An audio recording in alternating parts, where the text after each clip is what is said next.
Почитувани граѓанки и граѓани, начинот на кој општеството гледа на попреченоста е еден од клучните показатели за тоа во какво општество живееме. Трансформацијата на системите за поддршка и пристапот до правата и услугите е еден од клучните начини за да го изградиме општеството засновано на права, солидарност, соработка и вклучување за да изградиме напредок и благосостојба.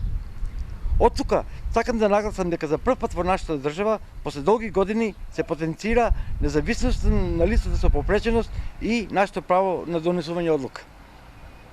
После 25 години, поминати во институција, можам слободно да кажам дека со активностите кои се преземени во изминатите 2,5 години, вратено ми е достоинството, правото да изберам каде ќе живеам, право самостојно да одлучувам и право на независен живот.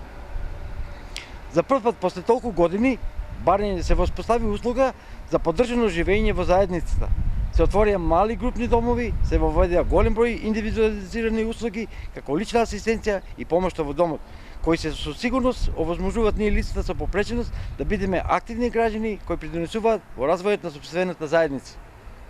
Истовремено, започнати се активностите за професионална рехабилитација и тоа е реалност овде кај нас во Струмица, со која ни се зајакнат способностите и ќе ни се олесни и влезот на пазарот на трудот.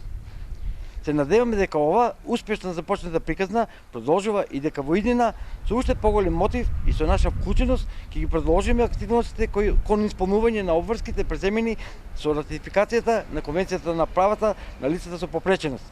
Но и ќе продолжиме започнатиот процес преселба на лицата кои живеат во старите и заборавени институции, во поддржано живење во локалните самоуправи, согласно желбите и барањата на лицата кои се уште се таму.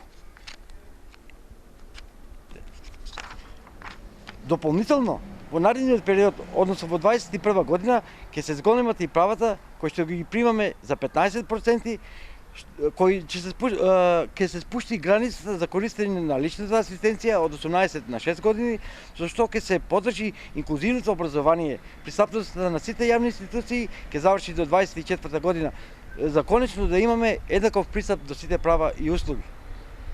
Со овие процеси не само што ќе ги подобриме нашето живење, туку ќе ги развиеме и услугите од секторите здравство, образование и социјална заштита кои ќе одговарат на нашите потреби.